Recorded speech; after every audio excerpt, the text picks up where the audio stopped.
नमस्कार सांग मैंने आपण मानु समस्त मो स्टोरी चैनल स्वागत। चलतु कहानी शुणा मितलो कथार गोटे के अच्छी भाग 86 पूर्व भाग जदि शुणी ना जल्दी जल्दी शुणी नियंतु। कहानी शुणी सारी सब्सक्राइब करियो केबे भूलिबेनी सांग माने। रंजन आखिरे चमक खेलीगला। जहा हो भगवान अंधार रे चेन्नाए आलुओ देखई देले, नहले एते बड़ सहर रे कौन काहाकू खोजिबा संभव। पुणी चिंता लेखा भुवनेश्वर बस वा ट्रेन कौथिरे जीव।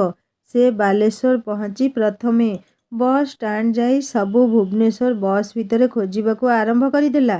केतेटा बा भुवनेश्वर बस संध्यारे थाए। खूब शीघ्र देखिनेला रंजन। लेखा बसीछि बालेश्वर रेल स्टेशन गोटे बेंच उपरे। भुवनेश्वर पाई टिकेटिए नहीं बसी पड़ला। खूब क्लांत अवसन्न मन नहीं रंजन को बाहा बेदी रे एकुटिया छाड़ी से पळे आसिला ताठारु दूरकू जीवा पाई। लेखा पुणी रंजन को छाड़ी दे आसी परिला, पुणी सबुदिन पाई, केवल तारी मंगल पाई। स्नेहा पाखरे 2 दिन रही से पुणी बेंगलोर चली जीव। से एमटेक करिछि, सेठी जॉब पाइबा पाई तार कोनोसी असुविधा हेबनी। सेठारे तार अनेक सांग मध्य अछंती। जणे 2 जनक सह से ए विषय कथबार्ता करी सबू ठीक करी सारिछि। सबू परे भी से निजकू ही प्रश्न करुछि, तू एमिति केमिति करि पालु लेखा? तो बिना रंजन अवस्था कौन हेबो केबे भाबिछु? घर गाँ लोके कौन कहिबे तते आजी? लेखा आखिरे आखिए लुह नीरवरे पोछि चालिछि से आखिर लुहकू। निजकू पुणी बोध देला सबू परे भी ता पाई रंजन सुरक्षा ही सबुठु मूल्यवान। गाँ लोके बंधु बांधव गोटिए दिन कि 2 दिन ताकू भल मंद कहिबे, तापरे सबु किछि भूली जिबे। हेले से आजी न आसीथिले आउ केबे रंजन ताठारु ताकू दूरेइबाकू देई न थांदा। दूररे रहिले भी से रंजन कुशल रे अछि बोली शुणी पारिबो। पाखरे रही ता जीवन पाई प्रति मुहूर्त रे काहेकि विपद सृष्टि करिबो। प्रेमर अन्य नाम त्याग। खाली जे पाइबा हासिल करिबा प्रेमर शेष लक्ष्य नुह।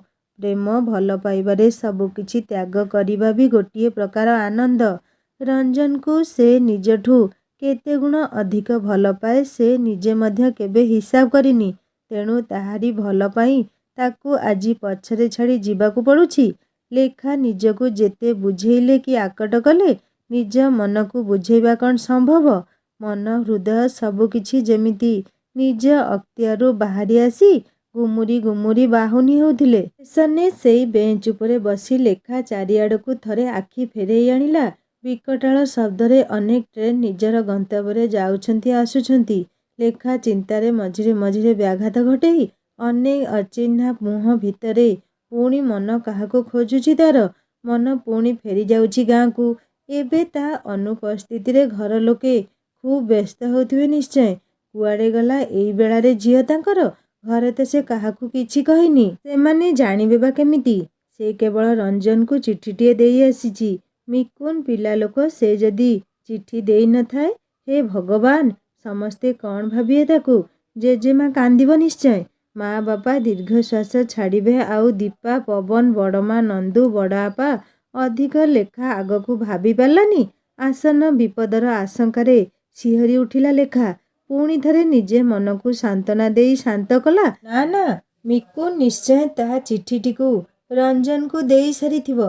रंजन केतेबेलू तार चिठी पढ़ी सारिथिबो। एबे बिचारार अवस्था कौन हेउथिबो? रंजन कथा भाबी आखिरु ता निज अजाणतरे केते लुह जे बही चालिछि तार हिसाब नहीं। जेते जेते ता ट्रेन आसीबा समय पाखे आसुछि मनटा सेते सेते रंजन चारिपटे बुलिया पाई आरंभ करि सारिलाणी। जेमिति से रंजन को मझिरे रखी ता चारिपटे बुली चालिछि निष्ठुर समय हातरे धरा न देबाकू। से जेमिति रंजन को अली करुछि, मते तोठारु ए निष्ठुर समय एमिति दूरकू नेई जीवाकू बसिछि, अटकेई दे न थरे। आउ रंजन जेमिति ताकू धरी नेई कहूछि, एई एई रह रह कौन हैला तोर? एमि चाली जाउछु मो पाखरु किए नेई जीव तते दूरकू? एई निष्ठुर समय होई पारे समय खूब बलवान, हेले मो भल पाइबा पाखरे से भी हार मानिबो। तू काहेकि व्यस्त होउछु आउ एते चिंता करुछु? लेखा सेई भावनारे पुणी थरे रंजन सान्निध्यरे उल्लसित हेउथुला। से खुशी होई कहिला, ସତ କହୁଛୁ ମୋତେ ଦୂରକୁ ଯିବାକୁ ଦେବୁନି? ନାଇଁରେ ଚଣ୍ଡୀ, ଏତେ ସହଜ କ'ଣ ହେଇଛି ମୋଠାରୁ ଦୂରକୁ ଯିବା? ଲେଖା ଅନେଇଲା ଏଣେ ତେଣେ। ଭାବନାରୁ ବାହାରି ଲେଖାର ଆଖି ଖୋଜିଲା ପୂରା ଷ୍ଟେସନରେ ତା'ର ପ୍ରିୟ ରଞ୍ଜନକୁ। ଏବେ ଯେମିତି ଷ୍ଟେସନ ସାରା ରଞ୍ଜନର ବାସ୍ନା ବିଛୁରି ଯାଉଛି। ସେ ଖୋଜିଲା ଏଣେ ତେଣେ ଆଖି ବୁଲେଇ। ସତରେ କ'ଣ ରଞ୍ଜନ ଆସିଛି ତାକୁ ଖୋଜି ଖୋଜି ଏଇଠିକୁ? ନା ନା, ସେ ଆଉ କେବେ ଫେରିବନି। ରଞ୍ଜନର ଅମଙ୍ଗଳ ଆଉ ସେ ଡାକି ପାରିବନି। ପୁଣି ଥରେ ସେ ନିଜ ନିଷ୍ପତ୍ତିରେ ଅଟଳ ରହିବାକୁ ଚେଷ୍ଟା କରୁଥିଲା। ସମୟ ହୋଇଗଲାଣି ତା ଟ୍ରେନ୍ ଆସିବା ପାଇଁ। ଲାଉଡ୍ ସ୍ପିକରରେ ଆନାଉନ୍ସ ମଧ୍ୟ ସରିଲାଣି। ଲେଖା ହୃଦୟର ସ୍ପନ୍ଦନ ଧୀରେ ଧୀରେ ବଢ଼ିବାରେ ଲାଗିଛି। ତା ଆଖି ଦୁଇଟି କାହିଁକି କାହାର ରାସ୍ତା ଦେଖୁଛି କେଜାଣି? ସେ ତ ଲୁଚିକରି ପଳେଇ ଆସିଛି, ପୁଣି ଧରା ପଡ଼ିବାକୁ କାହିଁକି ଏତେ ବ୍ୟଗ୍ର? ପୁଣି ଥରେ ଆଶା କରୁଛି। କି ବିଚିତ୍ର ଏ ହୃଦୟ! ନା, ଏଇଠି କୁଆଡ଼େ ଆସିବ ରଞ୍ଜନ? ଏତେ ଶୀଘ୍ର କ'ଣ ସେ ଆସିବା ସମ୍ଭବ? ଗୁରୁ ଗମ୍ଭୀର ଶବ୍ଦରେ ଟ୍ରେନ୍ ପହଞ୍ଚିଲା ଷ୍ଟେସନରେ। ଯିଏ ଯାହାର ବଗି ଭିତରକୁ ପଶିବା ପାଇଁ ବ୍ୟାକୁଳ। ଲେଖାର ବଗି ଆଗକୁ ରହିଗଲା। ଅବଶ ପାଦ ଟାଣି ଓଟାରି ସେ ପୁଣି ଆଗକୁ ତା ବଗି ଆଡ଼କୁ ଚାଲିଥିଲା। ସେଇ ଭିତରେ ସେ ସହସ୍ର ବାର ରଞ୍ଜନ ପାଖରୁ ଯାଇ ଫେରି ଆସି ସାରିଲାଣି। କାହିଁକି ଏମିତି ହେଉଛି ତା ସହ? ପାଦ ଯୋଡ଼ିକ ଯେମିତି ଆଗକୁ ଯିବାକୁ ରାଜି ନୁହନ୍ତି। ତାକୁ ଲାଗୁଥିଲା କୋଉଠି ବହୁତ ପାଖରେ ତା ରଞ୍ଜନ ଯେମିତି ଠିଆ ହୋଇଛି। ସେ ଖୁବ୍ ସନ୍ତର୍ପଣରେ ଚାରିଆଡ଼କୁ ଅନେଇଲା। କୋଉଠି ତ ଦିଶୁନି, ହେଲେ କାହିଁକି ଏମିତି ଅନୁଭବ ପୁଣି? ଲେଖା ବଗି ପାଖରେ ପହଞ୍ଚିଗଲାଣି। ପଛକୁ ଅନେଇଲା ଶେଷ ଥର। ହୁଏତ ଆଉ କେବେ ସୌଭାଗ୍ୟ ହେବ କି ନାହିଁ ନିଜ ଷ୍ଟେସନକୁ ଦେଖିବା ପାଇଁ। ସେ ମୁହଁ ବୁଲେଇଲା ପଛରୁ। ଟ୍ରେନ୍ ଭିତରକୁ ସମସ୍ତେ ପଶି ସାରିଲେଣି। ଲେଖା ବୋଧହୁଏ ଶେଷ ଯାତ୍ରୀ ସେଇ ଷ୍ଟେସନରୁ ଯାତ୍ରା ପାଇଁ। ସେ ଏଥର ଆଗକୁ ଅନେଇ ପାଦ ବଢ଼େଇଲା ଟ୍ରେନ୍ର ଛୋଟ ପାହାଚ ଉପରକୁ ଭିତରକୁ ଯିବା ପାଇଁ। ଆର ପାଦ ଉପରକୁ ଟେକିବା ପୂର୍ବରୁ ଗୋଟିଏ ମଜବୁତ ହାତ ଖୁବ୍ ମଜବୁତ ଆକର୍ଷଣରେ ଟାଣିନେଲା ଲେଖାକୁ ତଳକୁ। ଲେଖା ପଛକୁ ମୁହଁ ଫେରେଇ ଦେଖିବା ପୂର୍ବରୁ ସେ ସ୍ପର୍ଶକୁ ଭଲ ଭାବରେ ଅନୁଭବ କରିନେଲା। ସେଇ ପରିଚିତ ବାସ୍ନା, ସେଇ ପରିଚିତ ଛୁଆଁ। ତା ରଞ୍ଜନ କେବଳ। ସେ ବୁଲି ପଡ଼ିଲା ଅଚାନକ ରଞ୍ଜନକୁ ଦେଖି। ଭୟ ଖୁସି ମିଶା ଶିହରଣ ଖେଳିଗଲା ତା ଦେହରେ। ସେ ମିଛରେ ତାହେଲେ ସ୍ୱପ୍ନ ଦେଖୁନଥିଲା। ସତରେ ରଞ୍ଜନ ଏଇଠି କୋଉଠି ଥିଲା। ରଞ୍ଜନ ଲେଖାକୁ ଟାଣି ନେଉ ନେଉ ଟ୍ରେନ୍ ଛାଡ଼ିବାର ଉପକ୍ରମ ହେଉଥିଲା। ଲେଖା ଛୁଟନ୍ତା ଟ୍ରେନ୍ର ଶବ୍ଦରେ ଆହୁରି ରଞ୍ଜନର ନିକଟ ହୋଇଗଲା। ହେଲେ ରଞ୍ଜନ ତାକୁ ନିଜଠୁ ଟିକେ ଦୂରକୁ ଠେଲି ଦେଇ ଖୁବ୍ ଦୁଃଖ ଆଶ୍ଚର୍ଯ୍ୟ ହୋଇ କହିଲା, ତୁ ସତରେ ମୋତେ ଛାଡ଼ି ଚାଲି ଯାଉଥିଲୁ ତାହେଲେ? ମୋ ଚିନ୍ତାର ବାହାରେ, ମୋ କଳ୍ପନାର ବାହାରେ ଯୋଉ କଥା ଥିଲା ତୁ ତାକୁ ସତ କରି ଦେଖେଇ ଦେଲୁ ଆଜି। ତୁ କେବେ ବି ଭାବିଲୁନି ତୁ ଗଲାପରେ ମୋର କ'ଣ ହେବ? ମୋତେ ଏବେ ଲାଗୁଛି ସାତ ସାଗର ବେଳା ବାଲି ରେଣୁ ତ ଛାଡ଼, ଗୋଟିଏ ରେଣୁ ମାତ୍ର ଭଲ ପାଇବା ମୋ ପ୍ରତି ତୋର କେବେ ବି ନଥିଲା କି ନାହିଁ। ଅଭିମାନ, କ୍ରୋଧ ଆଉ ଆଶ୍ଚର୍ଯ୍ୟର ବୋମାଟିଏ ଯେମିତି ରଞ୍ଜନ ବିସ୍ଫୋରଣ କରିଦେଲା। ଟ୍ରେନ୍ର ଶବ୍ଦ ପରିବର୍ତ୍ତେ ଲେଖା କାନକୁ ରଞ୍ଜନର ବାକ୍ୟ ଯେମିତି ବୋମା ହୋଇ ବିସ୍ଫୋରଣ ହେଉଥିଲା। ସେ ନିଜକୁ ଏବେ ଦୋଷୀ ଭାବୁ ନ ଭାବୁ, କିନ୍ତୁ ରଞ୍ଜନର ଆରୋପ ତାକୁ ଠିକ୍ ଲାଗିଲା। ସେ କିଛି କହିବା କି ପଚାରିବା ପୂର୍ବରୁ ରଞ୍ଜନ ପୁଣି ଥରେ ବାଣରେ ତାକୁ ଆହତ କଲା। ତତେ କିଏ ଅଧିକାର ଦେଲା ଏକୁଟିଆ ମୋ ପାଇଁ ଏମିତି ନିଷ୍ପତ୍ତି ନେବାକୁ? ରଞ୍ଜନ ଲେଖା କିଛି କହିବା ପୂର୍ବରୁ ସେ ପୁଣି ଥରେ କହିଲା, ଚୁପ୍ କର କହୁଛି। ମୋ ନାମ ଧରି ଡାକିବାର ଆଉ ଅଧିକାର ନାହିଁ ତୋର। ମୁଁ ତୋର କେହି ନୁହଁ। ଲେଖା ଆଜିଯାଏ ରଞ୍ଜନ ମୁହଁରୁ ଏମିତି ଟାଣ କଥା କେବେ ବି ଶୁଣି ନଥିଲା କି ରଞ୍ଜନର ଏମିତି ଭୟଙ୍କର ରୂପ ମଧ୍ୟ ସେ କେବେ ବି ଦେଖିନଥିଲା। ପୁଣି ଥରେ ନିଜ ସଫେଇ ଦେବାକୁ ଲେଖା ଡାକିଲା, ରଞ୍ଜନ ଟିକେ ଶୁଣ ମୋ କଥା।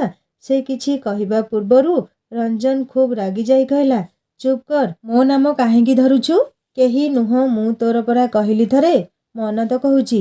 ଏଇଠି ସମସ୍ତଙ୍କ ଆଗରେ ଦୁଇ ଥପ୍ପଡ଼ ବସାନ୍ତି କି ତୋ ଗାଲରେ? ଲେଖା ନିଜ କାନକୁ ନିଜେ ବିଶ୍ୱାସ କରିପାରୁ ନଥିଲା। ଏମିତି କଥା ପୁଣି ରଞ୍ଜନ ତାକୁ କହିବ? ହଁ, ସେ ଯୋଉ କାମ କରିଛି ଯିଏ ହେଲେ ବି ରାଗିବ। ହେଲେ ରଞ୍ଜନ ତାକୁ ଥପ୍ପଡ଼ ମାରିବା କଥାଟି ଆଖିରେ ତାର ଅଦିନିଆ ବର୍ଷା ଝରେଇ ଦେଲା। ଟ୍ରେନ୍ଟି ଚାଲିଗଲା ତା ଲକ୍ଷ୍ୟରେ। ଲେଖା ଅନେଇଲା ଟ୍ରେନ୍ ଆଡ଼କୁ। ଶେଷ ବଗି ବି ଷ୍ଟେସନରୁ ବିଦାୟ ନେଇ ଚାଲିଗଲା। ରଞ୍ଜନ ଗୋଟିଏ ହାତରେ ଲେଖାର ସୁଟକେସ୍, ଆର ହାତରେ ତା ହାତ ଧରି ସେଇ ବେଞ୍ଚ ପାଖକୁ ନେଇ ଆସିଲା। ନିଜେ ବସିପଡ଼ି ଲେଖାକୁ ବି ବସେଇ ଦେଲା। ଏବେ ପୁଣି ଥରେ ଲେଖା କୋହ ଆଉ ଲୁହ ମିଶା ଆବେଗରେ ଡାକିଲା, ରଞ୍ଜନ, ରାଗୁଛୁ ମୋ ଉପରେ? ଆଗକୁ କିଛି କହିବାକୁ ନ ଦେଇ ପୁଣି ଥରେ ରଞ୍ଜନ କହିଲା, ଏଇଠି ଆଉ ଟିକିଏ ଆଗରୁ ବସି ଯେବେ ମୋତେ ଷ୍ଟେସନ ଚାରିପଟେ ଖୋଜୁଥିଲୁ ସେତେବେଳେ ତୋର ମନେ ପଡ଼ିଲାନି ମୋ କଥା? କାହିଁକି ମୋ ଉପସ୍ଥିତି ଖୋଜୁଥିଲୁ ତୁ? ଯେବେ ସବୁଦିନ ପାଇଁ ଦୂରେଇ ଯିବାର ନିଷ୍ପତ୍ତି ନେଲୁ ସେଇଠି ପୁଣି କାହିଁକି ମୋତେ ଲୋଡ଼ୁଥିଲୁ? ଲେଖା ଅନେଇଲା ରଞ୍ଜନ ମୁହଁକୁ। ସେ କେମିତି ଜାଣିଲା ଏଇଠି ବସି ସେ ତାକୁ ଖୋଜୁଥିଲା ବୋଲି? ପଚାରିବି ପାରିବନି ଏବେ ତାକୁ। ବାବୁ ତାର ଏବେ ରାଗର ପଞ୍ଚମ ଗୃହରେ ଅବସ୍ଥାନ କରୁଛି। ଏଥର ରଞ୍ଜନ କଠିନରୁ ଟିକିଏ କୋମଳ ହୋଇ କହିଲା, ଥରଟିଏ ବି ଚିନ୍ତା କଲୁନି ଏମିତି ଗୋଟିଏ ପଦକ୍ଷେପରେ ମୋର କ'ଣ ହେବ ବୋଲି? ଘର ଲୋକଙ୍କର ଅବସ୍ଥା କ'ଣ ହେବ? ଲେଖା କିଛି କହିବାକୁ ଆଉ ଚେଷ୍ଟା କରୁନଥିଲା, କାରଣ ସେ ଯାହା କହିଲେ ବି ଗାଳି ଶୁଣିବ। ରଞ୍ଜନ ରାଗ ଶାନ୍ତ ହେଉନଥାଏ। ସେ ପୁଣି ଥରେ କହିଲା, ତୁ ମୋର ମଙ୍ଗଳ ପାଇଁ ମୋ ଠାରୁ ଦୂରକୁ ଯାଉଥିଲୁ ନା? ତୁ କେମିତି ଜାଣିଲୁ ତୁ ଦୂରକୁ ଚାଲିଗଲେ ମୁଁ ଭଲରେ ରହିବି, କୁଶଳରେ ରହିବି? ଏଇ କିଛି ସମୟ ଆଗରୁ ବସ୍ ଷ୍ଟାଣ୍ଡରେ ତୋତେ ନ ପାଇ ଏଠିକୁ ଆସୁ ଆସୁ ମୋ କାର୍ ଟ୍ରକ୍ ସହ ଧକ୍କା ହେଉ ହେଉ ରହିଗଲା। ଏମିତି ତୋଠୁ ଦୂରରେ ରହି ତୋ ଚିନ୍ତାରେ କୋଉଦିନ ଜୀବନଟା ଚାଲି ଯାଇଥାନ୍ତା ଜାଣିଛୁ? ଲେଖା ଆଉ ସମ୍ଭାଳି ନ ପାରି ରଞ୍ଜନ ମୁହଁରେ ହାତ ଦେଇ କହିଲା, ଏଇ କ'ଣ କହୁଛୁ ଏମିତି? ମୋତେ ସେଇଠି ଏକରକମ ବାହାମଣ୍ଡପରେ ଛାଡ଼ି ଆସିଲା ବେଳେ ଭାବିଲୁନି ତ? ଯଦି ମିକୁନ ଠିକ୍ ସମୟରେ ମୋତେ ଚିଠିଟି ଦେଇନଥାନ୍ତା, ସେ ପିଲା ଲୋକ ଚିଠି ଦେବାକୁ ଯଦି ଭୁଲି ଯାଇଥାନ୍ତା, ତାହେଲେ ତ ତୁ ମୋତେ ଛାଡ଼ି କୋଉଠିକୁ ଚାଲି ଯାଇସାରନ୍ତୁଣି ଏପର୍ଯ୍ୟନ୍ତ। ରଞ୍ଜନ ପରି ଶାନ୍ତ ଶିଷ୍ଟ ପିଲା ଆଜି ଲେଖାର ଏମିତି ବ୍ୟବହାରରେ ଖୁବ୍ ମର୍ମାହତ ହୋଇ ପଡ଼ିଛି। ମୋ ଇଜ୍ଜତର ବି ଟିକିଏ ଚିନ୍ତା ହେଲାନି ତୋର? ଆଚ୍ଛା, ତୁ କ'ଣ ଭାବି ମୋତେ ଏମିତି ବାହାଘର କେଇ ଘଣ୍ଟା ପୂର୍ବରୁ ଛାଡ଼ି ଚାଲି ଆସିଲୁ ଯେ? ଆମ ଘରେ ଯଦି ଆଉ କାହା ସହ ମୋ ବାହାଘର କରେଇ ଦେଇଥାନ୍ତେ ତେବେ କ'ଣ ହେଇଥାନ୍ତା ତୋର? ବହୁତ ଖୁସି ହେଇଥାନ୍ତୁ ତାହେଲେ ତୁ। ଲେଖାର ଧ୍ୟାନ ଭଙ୍ଗ ହେଲା ଏଥର। ସତ କଥା ତ? ହେଲେ ସେ ଏଇ କଥା କେବେ ସ୍ୱପ୍ନରେ ବି ଭାବିନାହିଁ ଆଉ ଆସିବାର ସେଇ ସ୍ୱଳ୍ପ ସମୟରେ ଏତେ କଥା ଚିନ୍ତା କରିଥାନ୍ତା ବି କେମିତି? ସେ ଖୁବ୍ ବିକଳ ଦୃଷ୍ଟିରେ ରଞ୍ଜନ ମୁହଁକୁ ଅନେଇଲା। ଏତେ ବଡ଼ ନିଷ୍ଠୁର ସତ୍ୟ କେମିତି ସେ ବା ଶୁଣିପାରିବ? ରଞ୍ଜନ ଲେଖାର ମନଦଶା ବୁଝିପାରୁଥିଲା। ସେ ଲେଖାର ଉଦାସ ମୁହଁ ଦେଖି ଟିକିଏ ନରମି କହିଲା, ତୁ ଚିନ୍ତା କରନି। ତୋ ଶାଶୁ ଶ୍ୱଶୁର ଏମିତି ତୋ ପରି ଅପରିଣାମଦର୍ଶୀ ନୁହନ୍ତି। ସେ ତାଙ୍କ ପୁଅ ବାହାଘର ଗୋଟିଏ ଜ୍ୟୋତିଷ କଥାରେ ଆଉ କୋଉଠି କରିଦେବେ। ଲେଖା ଆଖିରୁ ଏଥର ଝରି ପଡ଼ିଲା ଦୁଇ ବୁନ୍ଦା ଲୁହ। ଆଉ କାନ୍ଦିଲେ କ'ଣ ହେବ ଲେଖା? ଯାହା କରିବା କଥା ତ କରିସାରିଛୁ। ଏତେ ପାଠ ପଢ଼ି ତୁ ଜ୍ୟୋତିଷ କଥାରେ ବିଶ୍ୱାସ କଲୁ? ଗ୍ରହ ନକ୍ଷତ୍ର କାହାର ଭାଗ୍ୟ ନିରୂପଣ କେବେ କରେ ନାହିଁ। ଯାହା ହେବାକୁ ଅଛି ତାହା ନିଶ୍ଚୟ ଘଟିବ। ସମାଜର ଯୋଉ ଅନ୍ଧବିଶ୍ୱାସକୁ ମୁଁ ଘୃଣା କରେ, ତୁ ସେଇ ଅନ୍ଧବିଶ୍ୱାସର ଶିକାର ହୋଇଗଲୁ କେମିତି? ଜାଣିଛୁ, ମୋ ବାପା ମା ଏ ଜ୍ୟୋତିଷ କଥା ଗଣନା ବିଷୟରେ ଜାଣିଥିଲେ। ବାପାଙ୍କ କଥା ଛାଡ଼, ମା ତ ନିଶ୍ଚୟ ଏ ବିଷୟରେ ସ୍ୱର ଉଠେଇଥାନ୍ତେ, କାରଣ ତାଙ୍କ ପୁଅ ଜୀବନ ଉପରେ ବିପଦ ଅଛି ବୋଲି ଭାବିଥାନ୍ତେ। ସେ ଓଲଟା କହୁଛନ୍ତି ଜ୍ୟୋତିଷ ଦୁଇ ପଇସା କମେଇବା ପାଇଁ ଏମିତି ଲେଖି ପ୍ରତିକାର ପାଇଁ କହୁଛି। ମୋ ଲେଖା ପୁଣି ମୋ ପୁଅ ପାଇଁ ଅଶୁଭ? ବରଂ ସେ ମୋ ପୁଅ ପାଇଁ ଢାଲ ସାଜି ତାର ରକ୍ଷା କରୁଛି ସବୁବେଳେ। ଅଥଚ ତୁ ଏମିତି। ଲେଖା ରଞ୍ଜନକୁ ଅନେଇ ନିଜର କାନ ଧରି କହିଲା, ସରି ରଞ୍ଜନ, ସରି। ରଞ୍ଜନ ଆଉ ତା ଆଡ଼େ ଧ୍ୟାନ ନ ଦେଇ କହିଲା, ଯିବୁ କି ନାହିଁ ମୋ ସହ? ନା ପରବର୍ତ୍ତୀ ଟ୍ରେନରେ ଯିବା ପାଇଁ ଇଚ୍ଛା ଅଛି ତୋର? ଲେଖା ମନରେ ଭାବୁଛି, ଆହା, କେତେ ଗାଳି ଦେଇ ଚାଲିଛି ସେତେବେଳୁ। ଥପଡ଼ ମାରିବ ବୋଲି ବି କହିସାରିଲାଣି। ଆହୁରି କଟା ଘାରେ ଚୂନ ଦେଇ କହୁଛି ଯିବୁ କି ନାହିଁ? ସରି କହିଲି, ତଥାପି ବି ଶୁଣିନି ମୋ କଥା। ଲେଖା ବେଞ୍ଚ ଛାଡ଼ି ଉଠି ଠିଆ ହେଲା। ରଞ୍ଜନ ମଧ୍ୟ ଲେଖାର ସୁଟକେସ୍ ଉଠେଇ କାର୍ ପାଖକୁ ଖୁବ୍ ଦ୍ରୁତ ଗତିରେ ଚାଲିଲା। ରାସ୍ତାଯାକ ରଞ୍ଜନ ଲେଖା ସହ ଆଉ ଗୋଟିଏ ଶବ୍ଦ ବି କଥା ହେଲାନି। ମଝିରେ ମଝିରେ ଲେଖା ତା ଆଡ଼କୁ ଅନେଇ ନିରୀହ ନଜରରେ ଯେମିତି କହୁଥିଲା, ସରି ରଞ୍ଜନ, ବହୁତ ସରି। ତୋ ଭଲ ପାଇଁ ଯାହା ଠିକ୍ ଲାଗିଲା ସେଇଆ କଲି। କ୍ଷମା କରିଦେ ଏଥର ମୋତେ। ତୋତେ ଛାଡ଼ି କୋଉ ଖୁସିରେ ରହିଥାନ୍ତି ମୁଁ? ବରଂ ପ୍ରତି ମୁହୂର୍ତ୍ତରେ ମରି ମରି ବଞ୍ଚି ରହିଥାନ୍ତି। ରଞ୍ଜନ ଲେଖାକୁ ନେଇ ତାଙ୍କ ଘର ଗେଟ୍ ପୂର୍ବରୁ କହିଲା, ଏଇଠି ଓହ୍ଲେଇ ଯା। ଲେଖା ଆଉ କିଛି ନ କହି ତଳକୁ ଆସିଲା। ଜେଜେମା ଗାଡ଼ି ଶବ୍ଦ ଶୁଣି ଗେଟ୍ ବାହାରକୁ ଆସି ଦେଖିଲେ ରଞ୍ଜନ ଲେଖାକୁ ସାଙ୍ଗରେ ଧରି ଆସିଛି। ତାଙ୍କ ପିଣ୍ଡରେ ପ୍ରାଣ ପଶିଲା ଯେମିତି। ଜେଜେମାଙ୍କୁ ଦେଖି ଲେଖା ତାଙ୍କ ବାହୁରେ ଲୋଟି ପଡ଼ିଲା। ମୁଁ ଆସୁଛି ଜେଜେମା। ମୋତେ ପୁଣି ବାହାରିବାକୁ ପଡ଼ିବ। ଏତିକି କହି ରଞ୍ଜନ ବକ୍ର ଦୃଷ୍ଟି ଲେଖା ଆଡ଼େ ଦେଇ ଯିବାକୁ ବାହାରିଲା। ଲେଖା କହିଲା, ଜେଜେମା, ସେ ମୋତେ ଥପ୍ପଡ଼ ମାରିବ ବୋଲି କହିଛି। ବାପାରେ, କେବଳ ଥପ୍ପଡ଼ ମାରିବ ବୋଲି କାହିଁକି କହିଲ? ମାରିଥିଲେ ୟାକୁ ଭଲ ହୋଇଥାନ୍ତା। ଜେଜେମା ରଞ୍ଜନ ଆଡ଼କୁ ଅନେଇ ଲେଖାର ହାତ ଧରି ଭିତରକୁ ନେଉ ନେଉ କହିଲେ। ରଞ୍ଜନ ଲେଖାକୁ ତାଙ୍କ ଘର ଆଗରେ ଜେଜେମାଙ୍କ ପାଖରେ ଛାଡ଼ି ଗାଁ ଭିତରକୁ ଗାଡ଼ି ଛୁଟେଇ ଚାଲିଲା। ଆଜି ରାଗବଶତଃ ଲେଖାକୁ ସେ ବହୁତ କିଛି ଶୁଣେଇ ଦେଇ ଅନୁତାପ ମଧ୍ୟ କରୁଛି। ଏବେ ଥପ୍ପଡ଼ ମାରିବା କଥା ଲେଖା ତା ଜେଜେମାଙ୍କ ପାଖରେ ନାଲିଶ କରୁଥିବା କଥା ମନେ ପକେଇ ରଞ୍ଜନ ଟିକେ ହସି ପକେଇଲା। ବିଚାରୀ ଲେଖାଟା ଆଉ କୋଉଦିନ ତାକୁ ଛାଡ଼ି ଯିବା କଥା ସ୍ୱପ୍ନରେ ବି ଚିନ୍ତା କରିବନି। ଲେଖା ଘର ଭିତରେ ପଶୁଥିବାର ଦେଖି ମାଇଁ ମାଉସୀ ଘେରି ଯାଇ କହିଲେ, କୁଆଡ଼େ ବୁଲୁଛୁ ମା? ଏପଟେ ସମୟ ଗଡ଼ି ଯାଉଛି ପରା, ଜଲ୍ଦି ଆସେ, ସଜ ହେଇଯା। ଲେଖା ମନରେ ଆଶ୍ୱସ୍ତ ହେଲା, ଯାହା ହଉ କେହି ତା ଚାଲିଯିବା କଥା ଜାଣିନାହାନ୍ତି। ଲେଖା ପୁଣି ଥରେ ବଧୂ ବେଶରେ ସଜେଇ ହେଲା, ହେଲେ ମନରେ ଖୁବ୍ ଅଶାନ୍ତିର ନିଆଁ ଜଳୁଛି। ରାସ୍ତାଯାକ ରଞ୍ଜନ ତା ସହ ଗୋଟେ ପଦ କଥା ମଧ୍ୟ ହେଲାନି। ଲେଖା ଯେତେଥର ସରି କହିଲା, ରଞ୍ଜନକୁ କିଛି ବି ଫରକ ପଡ଼ିଲାନି। ଏମିତି ପିଲା କିଛି ବି ଶୁଣିଲାନି ସେ। ହଉ, କେତେଦିନ ରାଗିବ ଦେଖିବା ଆଉ। ଲେଖା, ମାରେ, କ'ଣ ହେଇଛି? ଏମିତି ମନ କାହିଁକି ଶୁଖିଛି ତୋର? ପଚାରିଲେ ତାର ପିଉସୀ ସବିତା। ଲେଖା ମୁଣ୍ଡ ହଲେଇ କିଛି ହୋଇନି ବୋଲି କହିଲା। ଗାଁ ଆର ମୁଣ୍ଡରୁ ବର ବାହାରିବାର ବାଜା ଶବ୍ଦ ଶୁଭିଲା। ଆରେ, ବର ଆସିଗଲାଣି, ହେଇ ପହଞ୍ଚିଯିବ ସାଙ୍ଗେ ସାଙ୍ଗେ। ଏପଟ କାମ ସବୁ ସରିଲା କି ନାହିଁ? ଜେଜେମା ଜେରା କଲା ପରି ପଚାରୁଥିଲେ ସମସ୍ତଙ୍କୁ। ଲେଖା ମନ ଉପବନେ ପୁଣି ଥରେ ସେଇ ବାଜା ଶବ୍ଦରେ ଯେମିତି ନବ ବସନ୍ତର ଆଗମନୀ ବିଗୁଲ ବଜେଇ ଗଲାଣି। ରଞ୍ଜନ ଆସୁଛି ତାକୁ ସାଥିରେ ନେଇଯିବାକୁ ସବୁଦିନ ପାଇଁ। ଆଉ କେହି ବି ତାକୁ ରଞ୍ଜନଠାରୁ ଅଲଗା କରିପାରିବେନି।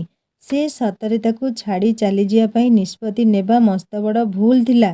ଘରେ ଗଲେ ରଞ୍ଜନକୁ ଆଉ ଥରେ ସେ ଭୁଲ ମାଗି ନେବ। ରଞ୍ଜନ ବାହାରିଲା ବାଜା ମହୁରୀ ଶବ୍ଦରେ। ଗାଁ ଦାଣ୍ଡ କମ୍ପେଇ କମ୍ପେଇ ବରବେଶରେ ଖୁବ୍ ସୁନ୍ଦର ଦେଖାଯାଉଛି ସେ। ଏତେ ଦିନର ଅପେକ୍ଷା ଯେମିତି ଶେଷ ହେବାକୁ ଯାଉଛି। କେତେ ସଂଘର୍ଷ ଆଉ ଅପେକ୍ଷା ପରେ ଏ ସମୟ ଆସିଛି ଦୁହିଁଙ୍କ ଜୀବନରେ। ଖୁସିରେ ମନ ବୀଣାରେ ମିଳନ ରାଗିଣୀ ଝଙ୍କୃତ ହେବାକୁ ଲାଗିଲା। ଏବେ ଲେଖା ଆଉ ତା ଭିତରେ ଆଉ କୌଣସି ବିଚ୍ଛେଦର ପ୍ରାଚୀର ଉଠିବନି। ବହୁତ କଷ୍ଟ ଦୁହେଁ ସହି ସାରିଲେଣି। କେଡ଼େ ବିଚିତ୍ର ତା ଭାଗ୍ୟର ଲେଖା। ନିଜ ବିବାହିତା ସ୍ତ୍ରୀକୁ ପୁଣି ଥରେ ସମୟ ଚକ୍ରରେ ବିବାହ କରିବାକୁ ପଡ଼ୁଛି। ହେଲେ ଏ ମୁହୂର୍ତ୍ତ ନିଶ୍ଚୟ ସୁଖଦ ତା ପାଇଁ। ପ୍ରସେସନ ସହିତ ଗାଁ ଦାଣ୍ଡରେ ବାଜା ରୋଷଣୀ ଚାଲିଛି। ଗାଁ ଲୋକେ ଘରୁ ଦାଣ୍ଡକୁ ବାହାରି ଆସି ବର ରୋଷଣୀ ଦେଖିବାରେ ବ୍ୟସ୍ତ। ନିଜ ଗାଁ ପିଲା, ତଥାପି ବରବେଶରେ ରଞ୍ଜନକୁ ଦେଖିବା ପାଇଁ ସମସ୍ତଙ୍କର କେତେ ଆଗ୍ରହ। ସମସ୍ତଙ୍କ ମୁହଁରେ ରଞ୍ଜନ ବାପାଙ୍କର ଖୁବ୍ ପ୍ରଶଂସା। ଦ୍ୱିତୀୟବାର ବାହାଘର ବି କେଡ଼େ ଜାକଜମକରେ କରୁଛନ୍ତି ସେ। ପ୍ରସେସନର ପ୍ରାୟ 3 ଘଣ୍ଟା ପରେ ରଞ୍ଜନ ଆଉ ବରଯାତ୍ରୀ ଲେଖା ଘରେ ପହଞ୍ଚିଗଲେ। ଏତିକି ରାସ୍ତାରେ କେତେ ନାଚ ଗୀତ ଆଉ ବେଣ୍ଡବାଜାର ମଧୁର ଧ୍ୱନି। ସମସ୍ତେ ଖୁବ୍ ଖୁସି ଆଉ ଉତ୍ସାହ ସହିତ ବରର ସ୍ୱାଗତ କଲେ। ଭୋର ହେବାକୁ ବସିଲାଣି। ବାହାଘର କାର୍ଯ୍ୟ ଆରମ୍ଭ ହେଲା। ବେଦୀ ଉପରେ ରଞ୍ଜନ ଖୁବ୍ ଆଡ଼ମ୍ବର ସହକାରେ ବସିଛି। ହେଲେ ଲେଖା ମନ ଭିତରେ ରଞ୍ଜନ ବାକ୍ୟବାଣ ପ୍ରତିଧ୍ୱନିତ ହେଉଥିଲା। କେତେ କ'ଣ ଗାଳି କଲା ପରେ ବି ତା ମନ ଶାନ୍ତି ହେଲାନି।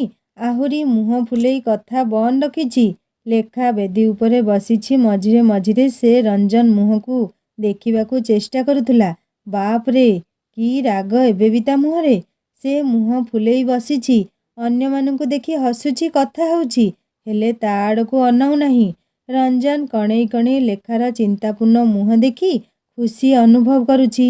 ମୋତେ ଯେତିକି ହଇରାଣ କଲୁ ତାର ପ୍ରତିଦାନ ଏଇଟା। ମନ୍ତ୍ର, ଶଙ୍ଖ, ହୁଳହୁଳି ଶବ୍ଦରେ ବାହାବେଦୀ କମ୍ପି ଉଠୁଛି। ବାହାବେଦୀ ଚାରିକଡ଼େ ବନ୍ଧୁ ବାନ୍ଧବ ଗାଁ ଲୋକେ ଘେରି ହୋଇ ବାହାଘର ଦେଖୁଛନ୍ତି। କିଛି କିଛି ବିଧି ନୀତିରେ ପବନ ଆଉ ଦୀପା ସାହାଯ୍ୟ କରୁଥିଲେ। ପବନ ବେଦୀ ପାଖରେ ଯାଇ ରଞ୍ଜନ ଲେଖା ପାଖରେ ବସିପଡ଼ି କହିଲା, ଭାଇ, ଆଉ କେମିତି ଲାଗୁଛି ଆଉ ଥରେ ବେଦୀରେ ବସିବା? ରଞ୍ଜନ ଲେଖା ଆଡ଼କୁ ଅନେଇ ପବନକୁ କହିଲା, କୁଛ ଖାସ୍ नहीं है, कभी कभी कोई रंग में भंग डाल देते हैं।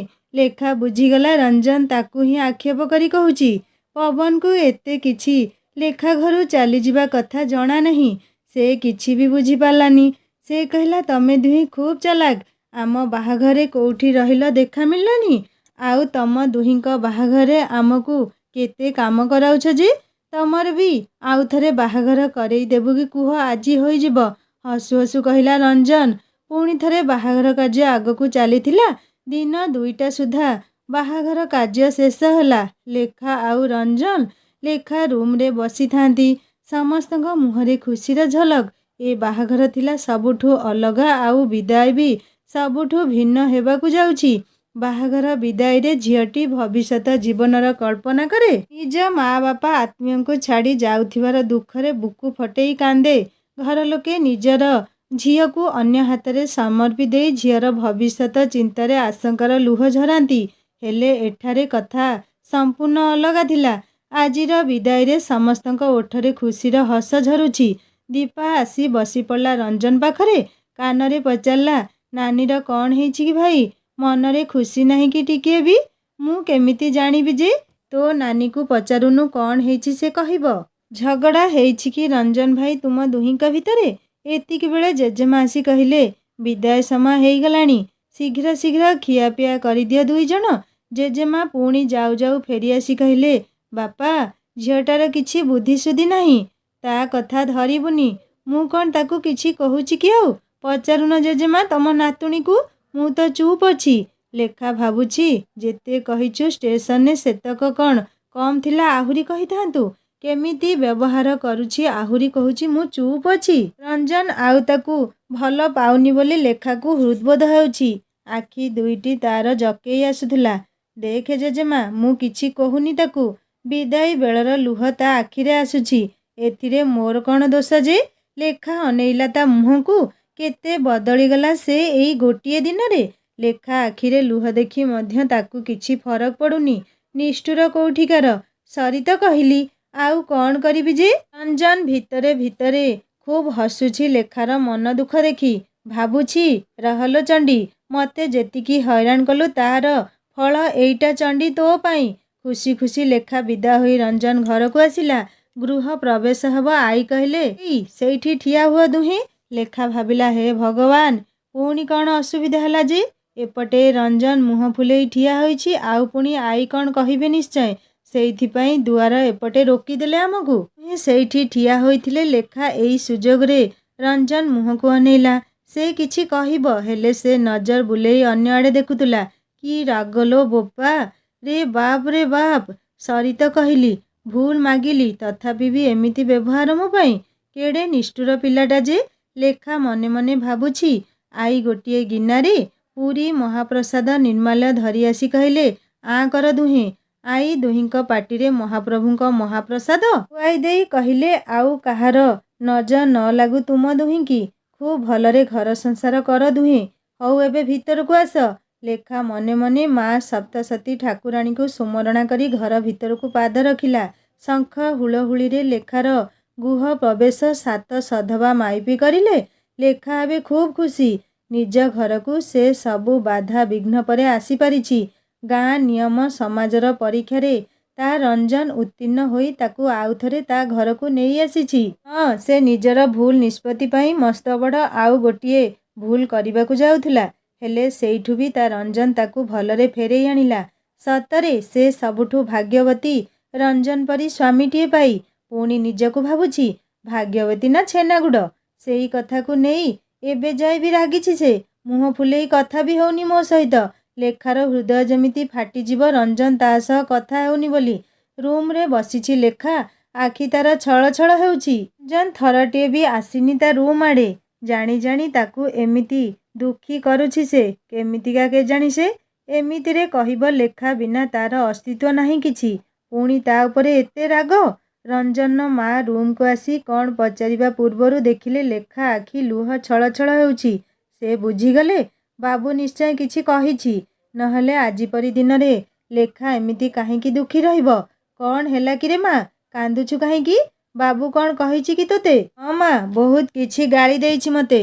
ଆହୁରି ତା ଉପରେ କଥା ବି କହୁନି। ତୁ ମା କେମିତି କୋଉ ବୁଦ୍ଧିରେ ଛାଡ଼ି ଚାଲି ଯାଉଥିଲୁ କହିଲୁ? ଜ୍ୟୋତିଷ କ'ଣ ଭଗବାନ? ଯାହା କହିଦେଲା ସେଇଟା ବେଦରଗା ରହିଯିବ? ମା, ମୁଁ କିଛି ଭାବି ପାରିଲିନି ସେତେବେଳେ। ଆହୁରି କଷ୍ଟ ରଞ୍ଜନ ପାଇଁ ଅଛି ଜାଣି ମୋତେ କିଛି ଭାବିବାକୁ ଆଉ ଦେଲାନି। ମୁଁ ତେଣୁ ଏମିତି। ହେଲେ ମା, ତାକୁ ମୁଁ ଭୁଲ ବି ମାଗି ନେଇଛି। ତଥାପି ବି ସେ ମୋ ସହ କଥା ହେଉନି ଏବେ। ସେତିକି ବେଳେ ସେମାନଙ୍କ ପାଖକୁ ରଞ୍ଜନ ମାଇଁ ମାଉସୀ ପଶି ଆସିଲେ। ଶାଶୁ ବୋହୂ ଦୁଇଜଣ। କି ଗୁପ୍ତ କଥା ହେଉଛ? ପଚାରିଲେ ରଞ୍ଜନ ମାଇଁ। ଖୁବ୍ ହସ ଥଟ୍ଟା ମଜାରେ କଟିଗଲା 2 ଦିନ। ତଥାପି ରଞ୍ଜନ ଲେଖା ସହ କଥା ହେଉନି।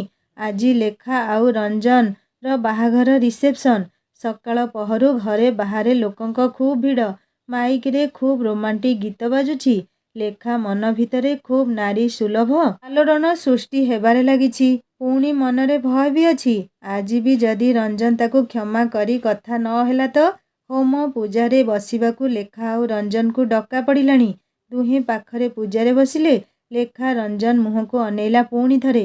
ଏବେ ବି ରଞ୍ଜନ ଲେଖା ମୁହଁକୁ ନ ଦେଖି ନନାଙ୍କ ଆଡ଼କୁ ଅନେଇଛି। ଲେଖା ମନ ପୁଣି ଦୁଃଖରେ ଭରିଗଲା। ନିଷ୍ଠୁର ମଣିଷଟିଏ ଏଇ ରଞ୍ଜନ। ଏଯାଏଁ ସେ କେମିତି ଜାଣି ନଥିଲା କେଜାଣି? ରଞ୍ଜନକୁ ଲେଖାର ମନ କଥା ସବୁ ଖୁବ୍ ଭଲରେ ଜଣା। ସେ ମନେ ମନେ ହସୁଛି ଲେଖାର ବିବଶତା ଦେଖି। ହେଲେ ଜାଣି ଜାଣି ସେ ଲେଖାକୁ ଏମିତି ହଇରାଣ କରୁଥିଲା। ରଞ୍ଜନକୁ ଖୁବ୍ ମଜା ଆସୁଥିଲା ଲେଖାକୁ ଏମିତି ଦୁଃଖୀ ଦେଖି। ଭାବୁଛି ଆଉ କେବେ ଏମିତି କାମ କରିବୁନି। ମୋତେ ଏକୁଟିଆ ଛାଡ଼ି ଚାଲିଯିବାକୁ କେମିତି ଭାବିଲୁ ଆଉ? ପୂଜା ହୋମ ଘିଅ ଆହୁତି ସବୁ କାମ ସରିଲା। ଲେଖା ଆଉ ରଞ୍ଜନ ସେଇଠି ସେମିତି ବସିଥିଲେ। ନନା ରୁମ୍ ଭିତରୁ ବାହାରି ଗଲେଣି କ'ଣ ଟିକେ ଭୋଜନ କରିବାକୁ। ଏଥର ରଞ୍ଜନ ଅନେଇଲା ଲେଖା ମୁହଁକୁ। ଆଖିରେ ଅନୁତାପ ଅଭିମାନ ଅଭିଯୋଗ ସବୁ ମିଶାମିଶି ଲୁହ ଢଳ ଢଳ ହେଉଛି।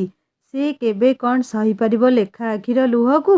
ଏଇ 3 ଦିନ ହେଲାଣି ତା ଚଣ୍ଡୀ ଲେଖା ବହୁତ କଷ୍ଟ ପାଇଲାଣି ତା ସହ କଥା ନ ହୋଇ। ରଞ୍ଜନକୁ ଏବେ ବହୁତ ଦୁଃଖ ଲାଗିଲା। ସେ ଲେଖାର ହାତଟି ଧରି କହିଲା କାନ୍ଦୁଛୁ କ'ଣ ପାଇଁ ତୁ? ଲେଖା ଆଖିରୁ ଆହୁରି ଅମାନିଆ ଲୁହ ବହିବାକୁ ଲାଗିଲା। ରଞ୍ଜନ ତା ଲୁହ ପୋଛି ଦେଇ କହିଲା ଏଇ ହୁଣ୍ଡି ମିଛରେ ରାଗିଥିଲି ତୋ ଉପରେ ଲୋ। ଆଉ କେବେ ମୋତେ ଛାଡ଼ି ଯିବା କଥା ସ୍ୱପ୍ନରେ ବି ଭାବିବୁନି। ବାସ୍ ଏଥର ମୁଁ ଠିକ୍ କର ଚଣ୍ଡୀ। ତୋ ସହ କଥା ବନ୍ଦ କରି ମୁଁ କ'ଣ ରହିପାରିବି? ଶେଷ ଆଡ଼କୁ ରଞ୍ଜନ କଣ୍ଠରେ କୋହ ଝଲକୁଥିଲା। ଲେଖା ଏବେ ରଞ୍ଜନ ମୁହଁରୁ ଏଇ ପଦେ କଥା ଶୁଣି ଖୁସିରେ ଯେମିତି ଝଲସି ଉଠିଲା। ଗୋଟିଏ କ୍ଷଣରେ ତାର ସବୁ ଚିନ୍ତା ଦକ ଦୁଃଖ କୁଆଡ଼େ ଦୂର ହୋଇଗଲା। ତା ଓଠରେ ଖୁସିର ହସ ଚେନାଏ ଝଲସି ଉଠିଲା। ରିସେପ୍ସନ୍ ଭୋଜି ଖାଇବା ଚାଲିଛି। ପ୍ରଥମେ ବାହାଘର ଠାରୁ 2 ଗୁଣ ବନ୍ଧୁବାନ୍ଧବ ସାଇ ପଡ଼ିଶା ଆସିଛନ୍ତି ବାହାଘର ଭୋଜିକୁ। ରାତି ପ୍ରାୟ 11 ଯାଏ ଖିଆପିଆ ଚାଲିଛି। ଲୋକେ ଖୁବ୍ ପ୍ରଶଂସା ବି କରୁଛନ୍ତି ରଞ୍ଜନ ବାପାଙ୍କର। ଲେଖା ଏଯାଏଁ ବନ୍ଧୁବାନ୍ଧବଙ୍କ ଗହଣରେ ବସିଛି। ରଞ୍ଜନର ମା ଦେଖିଲେ ଆରେ ଏତେ ରାତି ହେଲାଣି। ପିଲା ଦୁଇଟା କେତେ କଷ୍ଟ ସହିଲେଣି ଦୁହେଁ ଦୁହିଁଙ୍କଠାରୁ ଅଲଗା ରହି। ନା ଆଉ ନୁହଁ। ସେ ରଞ୍ଜନର ଜଣେ ଭାଉଜଙ୍କୁ ଇସାରାରେ କ'ଣ କହି ଚାଲିଗଲେ।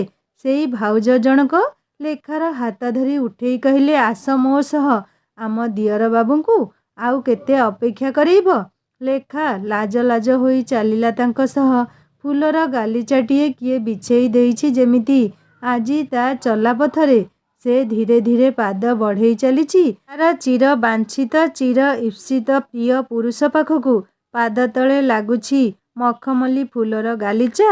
ମହମହ ବାସ୍ନା ତାକୁ ଖୁବ୍ ଆମୋଦିତ କରୁଛି।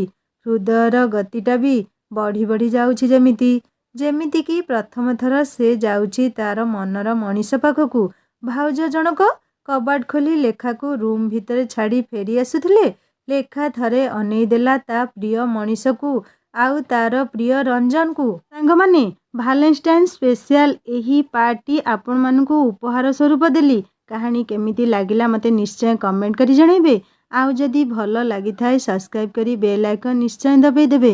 ଆପଣମାନେ ଯଦି ଆପଣମାନଙ୍କ ଭାଲେଣ୍ଟାଇନ୍ କି ପ୍ରକୃତରେ ଭଲ ପାଉଥାନ୍ତି ନା ତାହେଲେ ମୋ କାହାଣୀକୁ ନିଶ୍ଚୟ ଅଧିକରୁ ଅଧିକ ମାତ୍ରାରେ ଲାଇକ୍ଟିଏ କରିବେ ଆଉ ହାଇପ୍ ବି କରିବେ। ରହୁଛି ଦେଖା ହେବା ନେକ୍ସଟ ପାର୍ଟରେ। ନମସ୍କାର ଜୟ ଜଗନ୍ନାଥ।